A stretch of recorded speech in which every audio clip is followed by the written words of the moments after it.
Some people are just born to be miserable. Karen Whitmore was one of them. She wasn't just an HOA member. She was the HOA enforcer, the self-appointed watchdog of suburban order, the kind of person who measured grass height with a ruler and issued fines for having the wrong shade of beige on your shutters.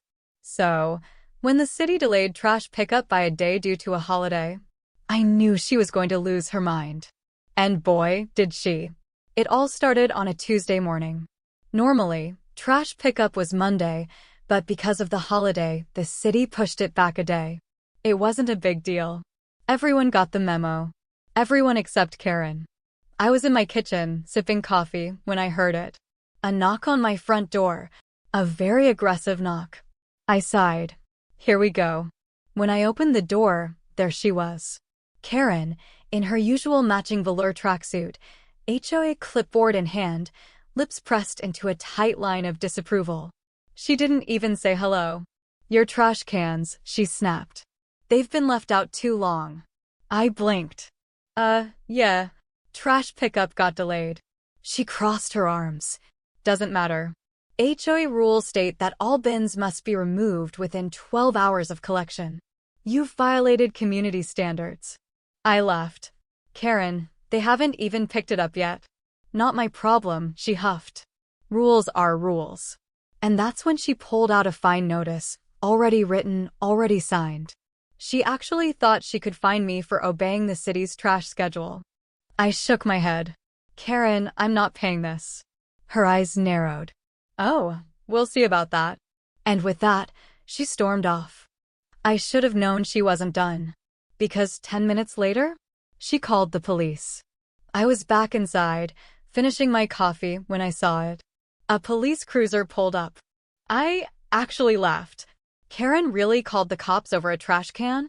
I stepped outside as the officer, a guy named Officer Ramirez, got out of his car looking tired already. Sir, he said, rubbing his temples, we got a report about, improper trash disposal. I pointed at the still full trash cans. Pickup was delayed a day, I said. Ramirez glanced at the cans. Then at Karen, who was standing on her porch, arms crossed, watching like a hawk. Ma'am, Ramirez called, you do realize the city pushed back pickup, right? Karen's smug expression faltered. WL, she stammered, the HOA rules. Ramirez sighed. The city rules override HOA policy. This isn't a crime. Karen turned red. But he's neglecting property upkeep. It lowers home values. Ramirez actually laughed. Ma'am, I am not writing a report because someone followed the city's garbage schedule. Then he turned to me. Sir, you're fine. Have a good day. I grinned. Thanks, officer. Karen, however, looked like she was about to combust. And the best part? The entire neighborhood saw it. By that evening, everyone had heard about Trashgate. Someone posted in the neighborhood Facebook group. HOA Karen called 911 over a delayed trash pickup. Officer laughed at her. The comments were legendary. This woman needs a hobby. I swear she was created in a lab to make people miserable. She probably finds herself if her own trash cans are out too long. We should leave trash cans in front of her house as an art installation. And then Lisa, my next-door neighbor, posted a poll. How long should we all leave our trash cans out just to mess with Karen? The winning vote? A full week. Karen was furious. The next day, I got an email, not just from her, but from the entire HOA board. Dear my name, it has come to our attention that there was a misunderstanding regarding the recent trash pickup delay. While we encourage all residents to adhere to community standards, we also acknowledge that city regulations take precedence. Therefore, any fines issued for delayed trash removal have been revoked. Furthermore, we have received multiple complaints regarding an HOA member's overuse of emergency services. Moving forward, the board will be reviewing appropriate measures to prevent such incidents. Thank you for your patience and cooperation. The HOA board. Translation?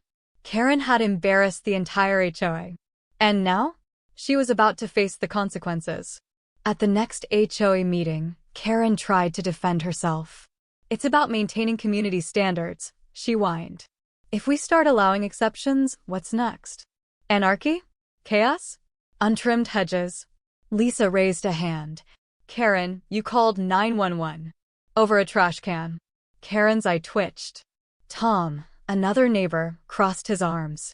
You do realize that's an actual crime, right? Misusing emergency services? Karen turned pale. Alan, the HOA president, sighed. Karen, we need to talk about your role in the HOA. Karen's eyes widened. What do you mean? Alan glanced around the room. It's time for a vote, he said. Should Karen remain on the HOA board? The vote? Unanimous. Karen was officially kicked off the HOA. With Karen gone, the HOA finally calmed down. No more ridiculous fines. No more insane 911 calls. No more dictatorship over garbage cans. And me? I sat on my porch, watching my kids play, trash cans still by the curb, because why not? No Karen to find me. No HOA to harass me. Just peace and quiet. And the best part? A new HOA rule was passed. From now on, calling the police over a minor HOA violation would result in an immediate $500 fine. A rule inspired by Karen herself. I smiled. That's karma. After Karen was kicked off the HOA board, the neighborhood finally felt normal again. No more petty fines. No more HOA harassment. No more Karen. Or so I thought. But if there was one thing I had learned over the years, it was this. Karen never truly goes away. And she was about to prove it. In the worst way possible. One morning, I found a bright yellow notice stuck to my front door. City Code Enforcement Notice. Your property has been reported for multiple violations, including excessive lawn height, improper trash disposal, unauthorized modifications to property. I stared at it. Then I looked at my yard. It was perfectly trimmed. My trash bins were empty. And I hadn't modified anything. This was Bullstar. I called the city's code enforcement office. Hey, I said, I just got a notice about violations, but none of these are real. The woman on the other end sighed. Yeah, sir, we've received a lot of complaints about your address recently. I frowned. From who? She hesitated. Well, they were all filed anonymously. I exhaled slowly. Let me guess. All from the same person. She paused, then sighed again. I'm not allowed to say that, but she didn't have to. It was Karen. Karen had moved on from HOA fines. Now, she was weaponizing city code enforcement. This woman was truly unhinged. 2 days later, a city code inspector knocked on my door. He looked tired. Sir, he said, I have to inspect your property. We've received multiple complaints. I gestured toward my perfectly normal yard. Go ahead. He walked around, checking everything. Then he shook his head. This is ridiculous, he muttered. There's nothing wrong here. I smirked. Yeah, I know. Do you have any idea who's filing these reports? He asked. I folded my arms. Oh, I have a pretty good guess. He sighed.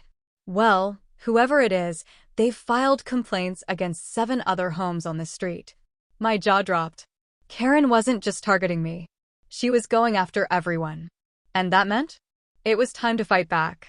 That night, I rallied the neighborhood. Lisa, my next-door neighbor, was furious. I got a code violation notice too, she said. For improper exterior decorations, I have a single flower pot. Tom, another neighbor, shook his head. She's worse than before. And then Lisa said what we were all thinking. We need to shut her down. For good. So, we came up with a plan. A really, really good plan. The next morning, I marched into the HOA office with a stack of evidence. Printouts of the bogus complaints. Screenshots of Karen's old HOA emails. And, best of all, a petition signed by over 30 homeowners demanding that Karen be permanently banned from HOA involvement. Alan, the HOA president, looked at the documents and sighed. Jesus Christ, Karen, he muttered. Then he shook his head. I'll take care of it. And later that evening, Karen got served. I was watering my plants when it happened. A man in a suit, an HOA lawyer, walked up to Karen's house and handed her a legal notice. She opened it. Then she screamed. What? You can't do this to me. She stomped outside, storming toward my house. You think you can ruin me? She shrieked. I set down my hose and smiled.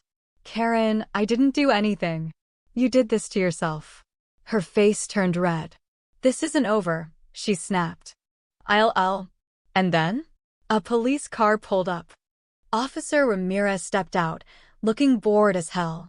Ma'am, he said, are you harassing your neighbors again? Karen froze. I was just. Ramirez sighed. Karen, we've been over this. Stop abusing city resources, or you'll be charged with filing false reports. Her jaw dropped. You can't be serious, she shrieked. Ramirez stared at her. Ma'am, do you really want to go to jail over trash cans and flower pots? Karen's face went pale. And for the first time ever? She shut up. Then she stormed inside and slammed the door. And that was the last time anyone saw Karen. 2 weeks later, Karen's house had a for sale sign in front of it. A month later, she was gone. And the neighborhood thrived. No more petty complaints. No more HOA dictatorships. No more garbage-related 911 calls. Just peace and quiet. And me? I sat on my porch, sipping coffee, trash cans still by the curb, because why not? No Karen to find me. No HOA to harass me. Just freedom. And the best part? A brand new HOA rule was passed. Any resident who repeatedly files false complaints may be fined and permanently banned from HOA involvement. A rule inspired by Karen herself. I smiled. That's karma. Karen was gone. Her house was sold. Her reign of terror was over. The HOA had banned her permanently from any involvement. And for a few months, it was peaceful. But then, I got an official-looking letter in the mail. I opened it, expecting a bill or some HOA update. Instead, I found a legal complaint. Karen was suing me. Again. I groaned. Oh, come on. The lawsuit claimed I had defamed her by spreading false information, harassed her by inciting the neighborhood against her, caused emotional distress leading to a loss of social standing. And the best part? She was demanding $50,000 in damages. I burst out laughing. This woman had no case. But if she wanted to play legal games, she was about to lose for the last time. I called up my lawyer, David. Guess who's suing me? I said. There was a pause. Then he sighed. Karen. Bingo. He asked me to send him the documents. 5 minutes later, he called back. Dude, this lawsuit is hilarious. How bad is it? First of all, he said, chuckling, she filed it in the wrong court. I blinked. What? She tried to file a civil lawsuit in small claims court, which doesn't even allow defamation claims. I laughed. Of course she did. And second, he continued, the lawyer who signed this? Yeah, he doesn't exist. I paused. What? She literally made up a lawyer. The signature is fake. The bar number she used belongs to a lawyer in another state. I sat back, grinning. Karen had officially committed fraud. And now? She was about to pay for it.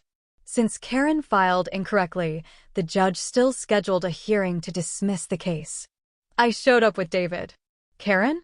She actually came alone. She strutted into the courtroom, acting like she was about to win. The judge glanced at her paperwork, then at me, then back at her. Ms. Whitmore, the judge said, before we proceed, can you clarify who your attorney is? Karen smiled. Yes, Your Honor. My lawyer is Jonathan Michaels. The judge frowned. Because I checked. No such person is registered with the state bar. Karen froze. Then she stammered.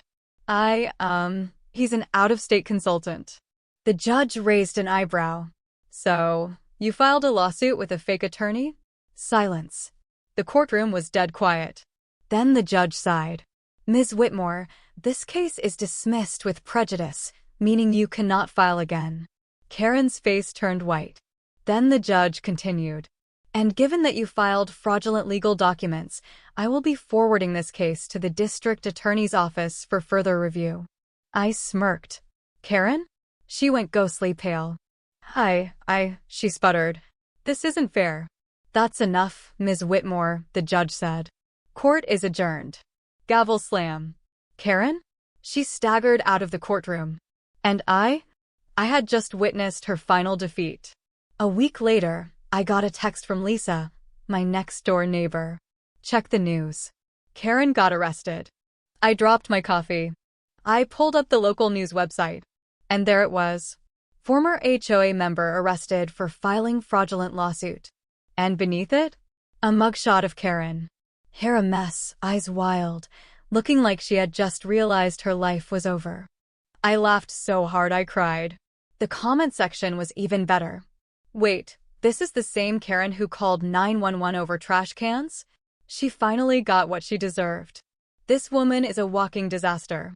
Somebody make t-shirts with her mugshot. By the end of the day, Karen's mugshot was a meme. And I had officially won.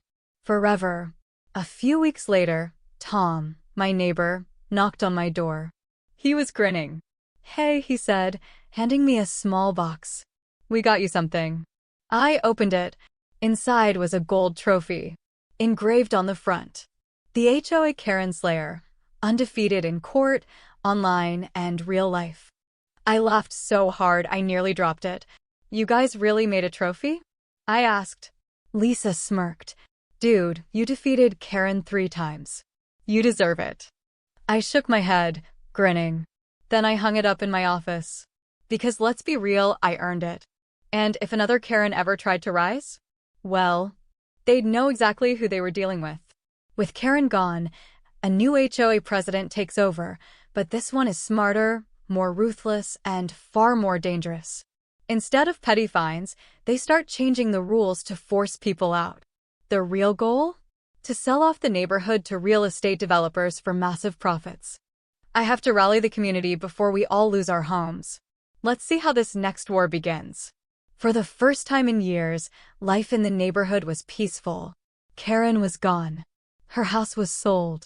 The HOA had banned her forever. For a few months, things were actually normal. Then we got a letter. New HOA leadership announcement. It was a welcome letter introducing the new HOA president, Martin Kavanaugh. I had never heard of this guy before, but I was about to wish I never had. The first sign of trouble came a month later. Another letter from the HOA.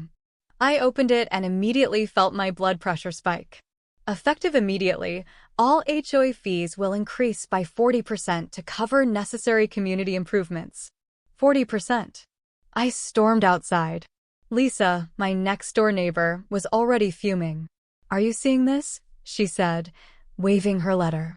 40%. For what? Tom, another neighbor, joined us. There haven't been any improvements. Where the hell is this money going? That's when we saw Martin for the first time. A tall, sharp-looking man in a custom-tailored suit was walking down the street, shaking hands with homeowners like a politician. When he reached us, he gave a practiced smile. Good evening, everyone, he said. I'm so glad to meet my new community. Lisa did not smile back. Mind explaining the massive HOA fee hike? Martin kept his fake politician smile. Oh, I assure you, it's for the good of the neighborhood. How? I asked. His smile didn't waver. Oh, you'll see soon enough. That was the moment I knew. This guy was hiding something. I started digging. And what I found made my stomach turn.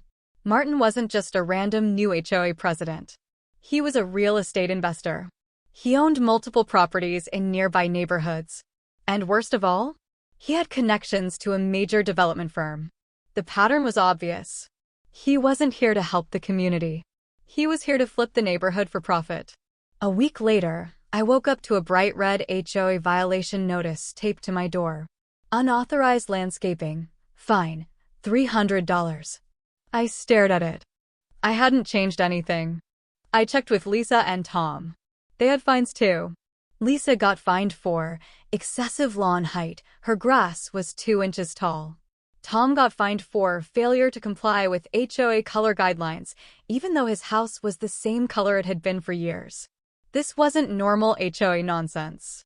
This was a coordinated attack. Martin was trying to fine people into foreclosure. And I wasn't about to let it happen. I rallied the homeowners. Within a week, we had a petition to recall Martin from the HOA, legal complaints filed with the state HOA Oversight Board, a public Facebook page exposing what he was doing. Martin did not like that. I got another letter from the HOA. Cease and desist notice. Defamation of HOA leadership. You have been spreading false and harmful information about the HOA board. If you do not remove all public statements, legal action may be taken against you. I actually laughed. Lisa shook her head. He's trying to scare us. Tom grinned. Guess what? It's not working. And then? We played our trump card. Lisa had a contact in the county office. And through some totally legal, probably not, means, she got access to HOA financial filings. What we found? Absolutely insane. Martin had funneled thousands of dollars into a private account. He had secretly signed a deal with a real estate developer to sell off HOA-controlled land. The HOA board was getting kickbacks in exchange for forcing people out. It was blatant corruption. And we had proof. Armed with evidence, we filed a lawsuit against Martin for fraud and embezzlement, a request for a full state investigation into the HOA, a petition demanding an emergency recall vote. When Martin found out, he lost it. At the next HOA meeting, he screamed at us. This is a lie. You can't prove anything. I stood up and handed out copies of his fraudulent financial transactions. The room exploded. Homeowners shouted at him. You stole from US. You tried to force US out. You're done, Martin. And then? The state investigators walked in. Martin's face turned white. Martin was removed from the HOA. He was charged with fraud and is currently awaiting trial. And the HOA? Completely restructured, with actual homeowners running it. No more corrupt fines. No more petty dictators. No more developers trying to buy us out. The neighborhood? Saved. And me? Still undefeated. And if another HOA villain ever tried to rise? Well, they'd know exactly who they were dealing with. It had been 6 months since Karen got arrested for filing a fraudulent lawsuit. With her gone, the neighborhood was finally normal. No HOA dictatorship. No petty fines. No insane 911 calls about garbage cans. Life was peaceful. Until one day, I got a letter in the mail. The return address? State Correctional Facility, inmate number 482913. I laughed out loud. Karen had written me from jail. I opened the letter, and what I read was the craziest thing I had ever seen. The letter was 4 pages long, and it was full of pure, unfiltered insanity. Dear my name, you may think you've won, but you haven't. You ruined my life. You turned my neighbors against me. You destroyed everything I worked for. But I am not done. Even from here, I still have connections. I still have power. And soon, you will regret everything. I am working on something big. You'll see. Sincerely, Karen Whitmore. I read the letter twice. Then I did the only thing I could. I laughed until I cried. Karen had officially lost her mind. But just as I was about to throw the letter away, something weird happened. The very next day, I noticed a car parked across from my house. Same spot. All day. Just sitting there. I walked outside, pretending to take out the trash. The moment I stepped onto the curb, the car sped away. Oh, you have got to be kidding me. I grabbed my phone and called Lisa. Hey, I said. You're not gonna believe this, but I think Karen hired a private investigator. There was a pause. Then Lisa burst out laughing. From prison? She howled. How? I don't know, I admitted. But I have a feeling this is about to get really stupid. I had no idea how right I was. A week later, Lisa called me. And she was dying of laughter. Dude, she gasped. Karen's prison plan just leaked. I blinked. Wait, what? She sent me a screenshot. It was from the neighborhood Facebook group. And it was gold. Someone had visited Karen in jail and posted the entire conversation online. So I went to visit Karen out of curiosity, and y'all, she thinks she's going to get out and sue us all. She says she's gathering evidence to expose my name for criminal harassment. She even hired a private investigator to follow him. From prison. She's literally delusional. The comments were legendary. She needs a psychiatric evaluation. Prison hasn't humbled her one bit. How the hell did she hire a PI from jail? She's playing the world's dumbest game and about to win the world's dumbest prize. I was crying laughing. Karen actually thought she could build a legal case against me. From prison. This was her final plan. And it was about to backfire spectacularly. The next morning, I woke up to another knock at my door. A police officer. I sighed. Let me guess. This is about Karen. The cop chuckled. Yeah, but not the way you think. I raised an eyebrow. What now? The officer grinned. Karen's private investigator got arrested. I choked on my coffee. What? The officer handed me a report. Apparently, Karen's brilliant investigator had used a fake license to work as a PI, trespassed onto private property to spy on me, tried to bribe a city official to get dirt on me. And the best part? He snitched on Karen. Karen got dragged into court again. This time, she was charged with conspiracy to commit fraud. And when the judge read the charges, Karen completely snapped. This is a setup, she shrieked. I am a victim. He is a criminal. The judge sighed. Ms. Whitmore, you are literally in prison right now for committing fraud. Do you really want to make this worse? Karen froze. Then she did what she does best. She screamed. And for the second time, she was dragged out of a courtroom kicking and yelling. The judge? He sentenced her to another 2 years in prison. And just like that, Karen was gone forever. A month later, I got one last package in the mail. A gold plaque. Engraved on the front. The HOA Karen Slayer, legally undefeated, internet legend. I laughed so hard I nearly fell over. Lisa had made it as a final gift from the neighborhood. Dude, she said, you officially ended Karen's reign of terror. You deserve this. And honestly, she was right. Karen was gone. For good. And if another Karen ever dared to rise, well, they'd know exactly who they were dealing with. For the first time in years, life in the neighborhood was peaceful. No insane HOA fines. No petty 911 calls. No Karen. Karen was rotting in prison, and for the first time, I actually forgot she existed. Then, one morning, I got a letter in the mail. I opened it, expecting a bill or some HOA update. Instead, I saw this. Congratulations to our new HOA president, Eleanor Lancaster. I frowned. Who the hell was Eleanor Lancaster? I had never heard of her, but I was about to wish I never had. The first sign of trouble came the next week. Lisa, my next-door neighbor, ran over, furious. Did you see this? She shouted, waving a letter. I took it and read. Effective immediately, the HOA has instituted new community standards. Failure to comply will result in fines and potential legal action. The violations? Grass must be no taller than 1.5 inches. Only HOA-approved exterior paint colors allowed. No street parking overnight. No clutter visible in driveways, including bicycles and toys. I laughed out loud. This is literally a dictatorship, I said.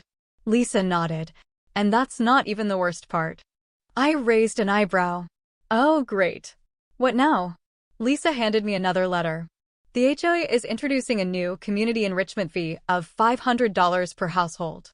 This fee will help cover the costs of new HOA initiatives and legal resources to maintain neighborhood integrity. I stared at it. $500. What the hell is this paying for? Lisa smirked. Eleanor's salary. My jaw dropped. Wait, she's paying herself out of HOA fees? Lisa nodded. And just like that, I knew we had a new enemy. By the end of the week, everyone was pissed. Eleanor had increased HOA fees, banned street parking, and started sending fines for stupid things like excessive lawn height. Tom, another neighbor, shook his head. She's trying to turn this place into a luxury community. Lisa crossed her arms. More like a personal piggy bank. So, we did what we do best. We fought back. I started digging. And what I found made my stomach turn. Eleanor wasn't just a random HOA president. She was a real estate consultant. She had connections to a major development firm that specialized in flipping neighborhoods into luxury gated communities. The real plan? To force homeowners out, buy up properties cheap, and sell them for massive profits. She wasn't just enforcing rules. She was engineering a hostile takeover. And I wasn't about to let it happen. A week later, I woke up to a bright red HOA violation notice taped to my door. Unauthorized driveway usage. Fine. $300. I stared at it. I hadn't done anything. I checked with Lisa and Tom. They had fines too. Lisa got fined for excessive lawn height. Her grass was 2 inches tall. Tom got fined for failure to comply with HOA color guidelines, even though his house had been the same color for years. This wasn't random.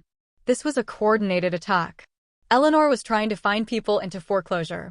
And I wasn't about to let it happen. 2 weeks later, I got another letter. Cease and desist notice. Defamation of HOA leadership. You have been spreading false and harmful information about the HOA board. If you do not remove all public statements, legal action may be taken against you. I actually laughed. Lisa shook her head. She's trying to scare us. Tom grinned. Guess what? It's not working. And then? We played our trump card. Lisa had a contact in the county office. And through some totally legal, probably not, means, she got access to HOA financial filings. What we found? Absolutely insane. Eleanor had funneled thousands of dollars into a private account. She had secretly signed a deal with a real estate developer to sell off HOA-controlled land. The HOA board was getting kickbacks in exchange for forcing people out. It was blatant corruption. And we had proof. Armed with evidence, we filed a lawsuit against Eleanor for fraud and embezzlement, a request for a full state investigation into the HOA, a petition demanding an emergency recall vote. When Eleanor found out, she lost it. At the next HOA meeting, she screamed at us. This is a lie. You can't prove anything. I stood up and handed out copies of her fraudulent financial transactions. The room exploded. Homeowners shouted at her. You stole from US. You tried to force US out. You're done, Eleanor. And then? The state investigators walked in. Eleanor's face turned white. Eleanor was removed from the HOA. She was charged with fraud and is currently awaiting trial.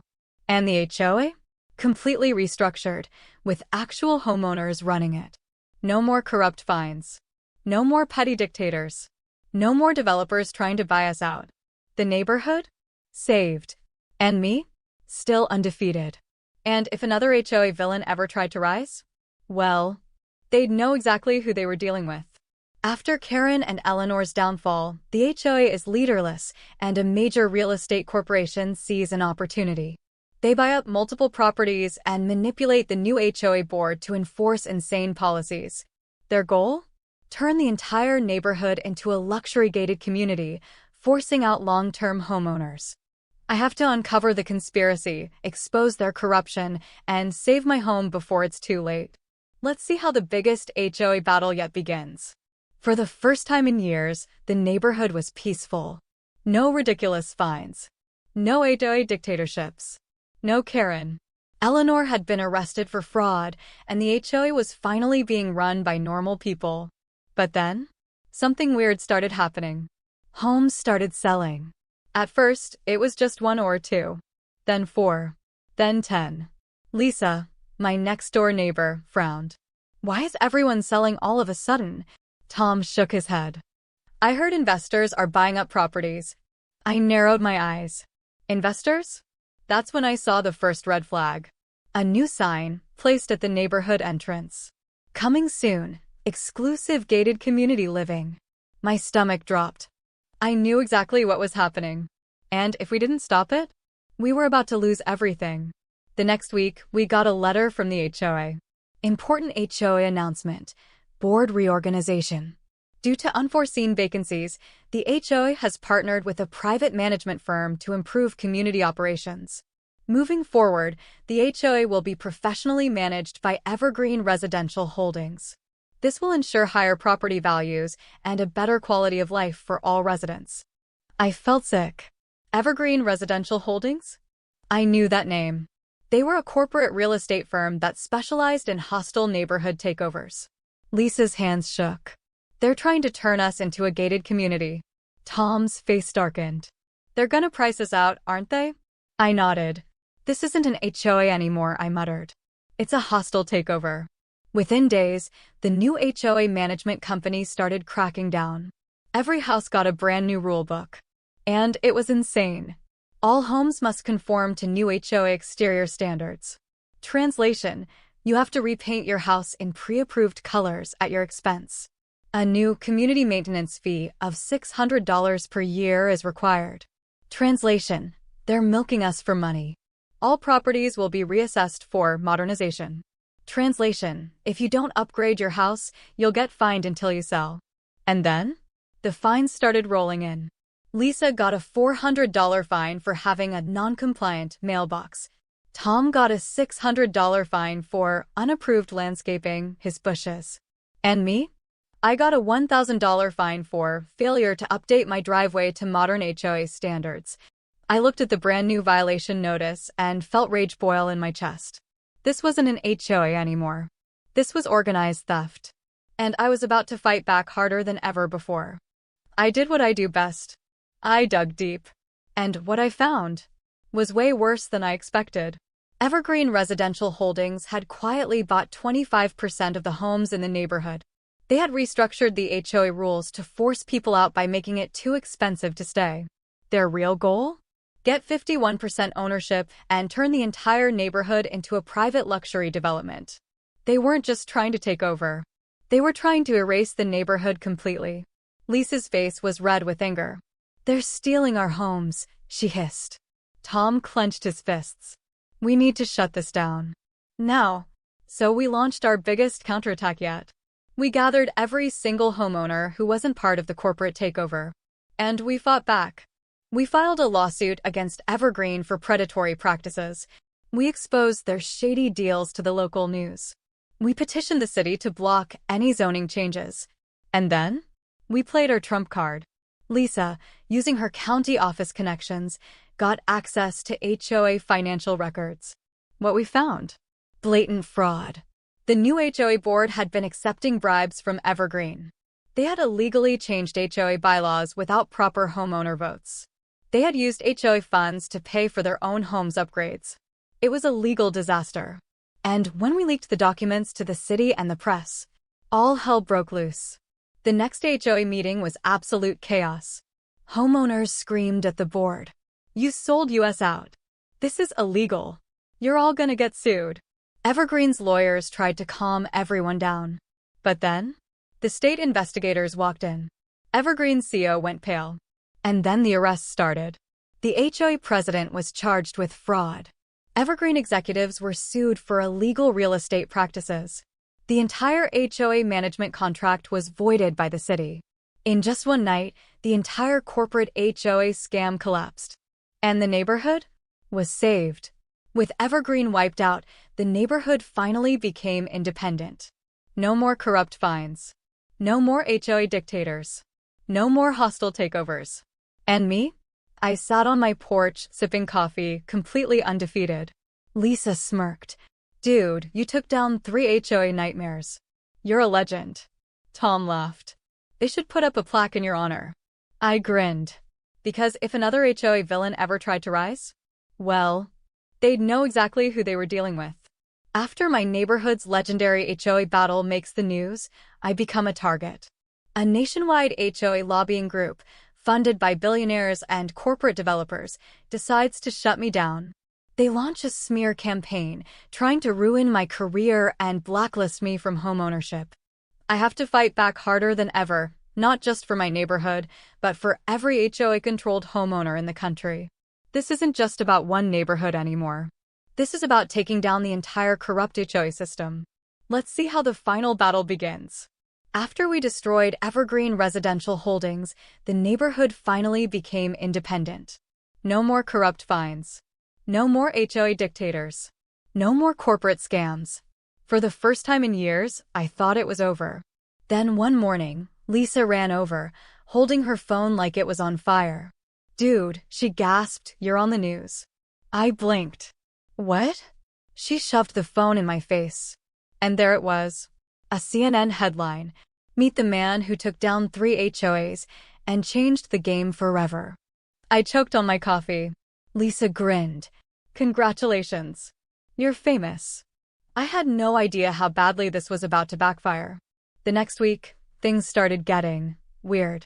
My business got hit with dozens of fake negative reviews.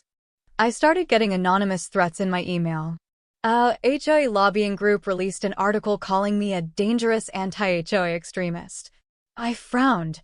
Lisa, I said, this feels organized. Lisa crossed her arms.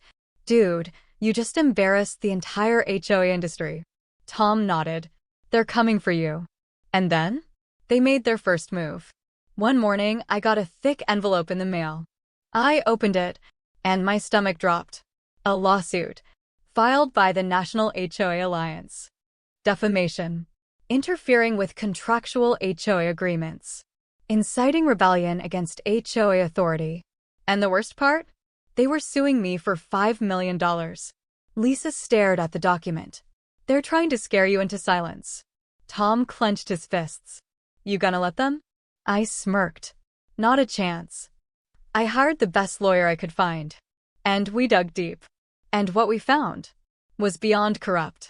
The National HOA Alliance was backed by billionaire real estate developers. They used HOAs to push out middle-class homeowners and replace them with luxury developments. They funneled millions into lobbying to make it nearly impossible to escape an HOA contract. This wasn't just about me. This was about the entire country. I wasn't just fighting a lawsuit anymore. I was about to bring down the entire HOA industry. The media picked up the story. News outlets started exposing HOA corruption. Homeowners across the country came forward with their horror stories. Politicians started demanding investigations.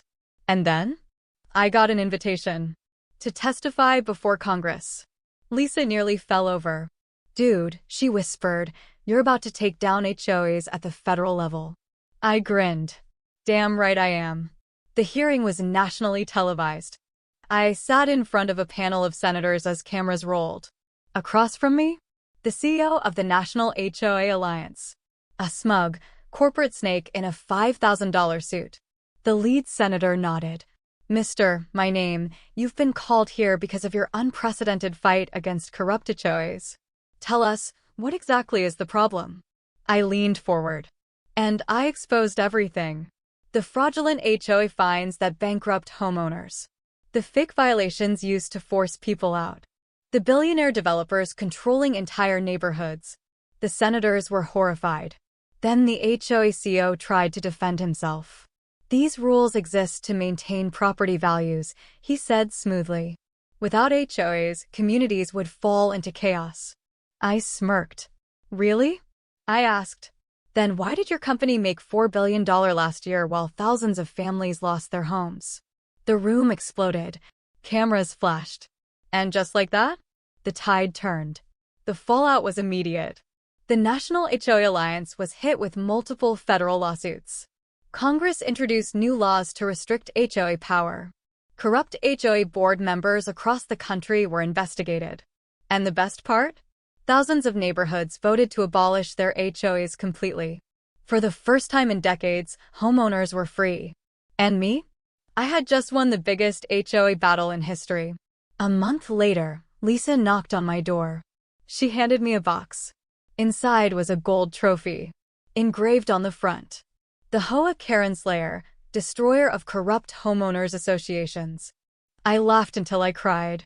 Tom grinned. Dude, you literally changed the country. Lisa smirked. And it all started over a trash can. I shook my head, smiling. Because she was right. I never meant to start a national movement. I just wanted to live in peace.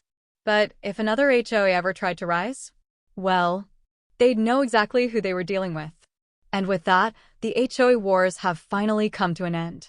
From Karen's petty fines and 911 calls to corporate corruption and national HOA reform, this battle went far beyond what anyone expected. But in the end, we won. Homeowners across the country are free, and no HOA will ever dare to pull this nonsense again. And me? I can finally sit on my porch, drink my coffee, and enjoy my trash can sitting proudly by the curb without fear. Thank you for joining me on this wild ride. And if another HOA villain ever tries to rise, well, they'll know exactly who they're dealing with.